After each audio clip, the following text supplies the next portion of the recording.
Vaatame korrutamise abivalemite kasutamist juhul, kui on tegemist juuravaldistega. Näiteks ülesanne 1 olgu selline. Sulud ruutüür x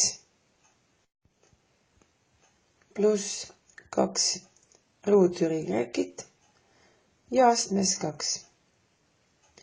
Kasutame siis summa ruuduvalemit ja avame sulud. Ruutüür x astmes 2. Valem ütleb, et esimesel kohal on esimese liikme ruut ehk A ruudus. Vaatame valemit korraks.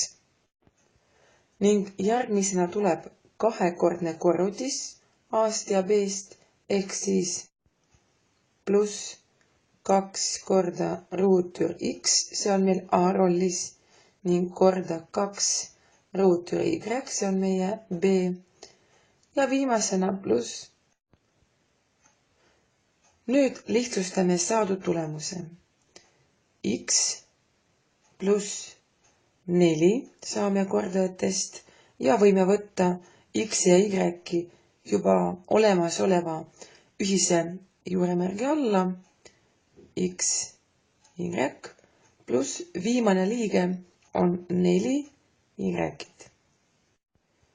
Viimasel real sarnaseid liikmeid ei ole, nii et võib öelda, et see on siis meie vastus. Vaatame veel ühte ülesannet. Avame sulud kolmas juur C-st miinus kolmas juur D-st ja see on astmes 3. Loomulikult ka siin me peame kasutama korrutamise abivalemit kiire vastuse saamiseks või muidu me peaks korrutama omavahel 3 korda seda vahet. Valem on punases kirjas ning hakkame rakendama.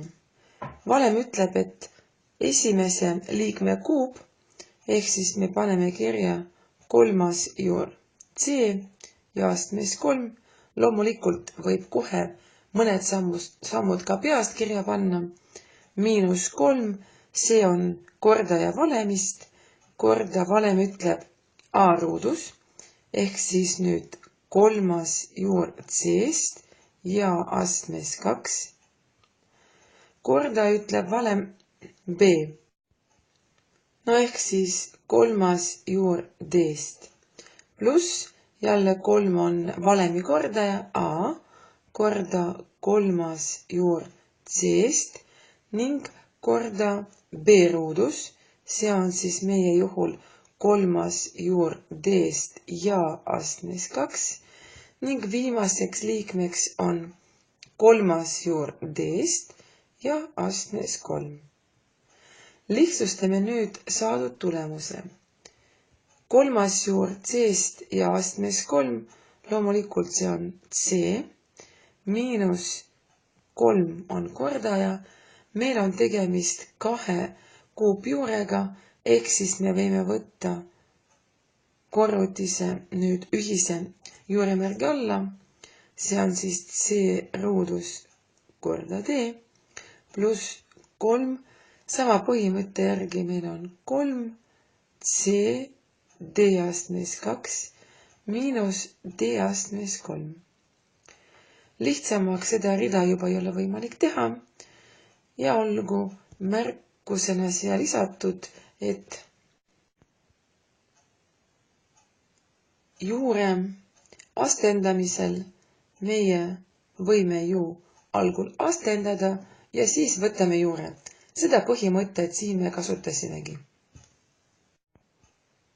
Ning ka C-ga sama põhimõte, et see on siis kolmas juur ja C astmes 2.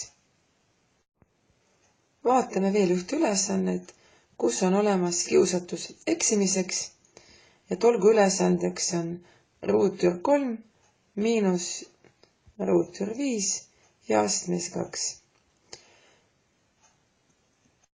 Peame meeles, et see on vaheruut ning liikmete astendamine ei oleks õige, seega kasutades valemit A minus B ruudus meie saame meie ülesande jaoks ruutur 3 ruudus miinus 2 korda ruutur 3 korda ruutur 5 ning pluss ruutur 5 astmes 2. Lihtsustame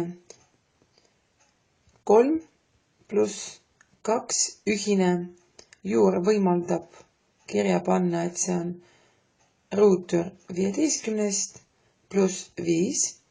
Nüüd 3 ja 5 on sarnased liikmed, liidame kokku ja tulemuseks on 2 korda ruutur 15 pluss 8. Et see on siis meie vastus.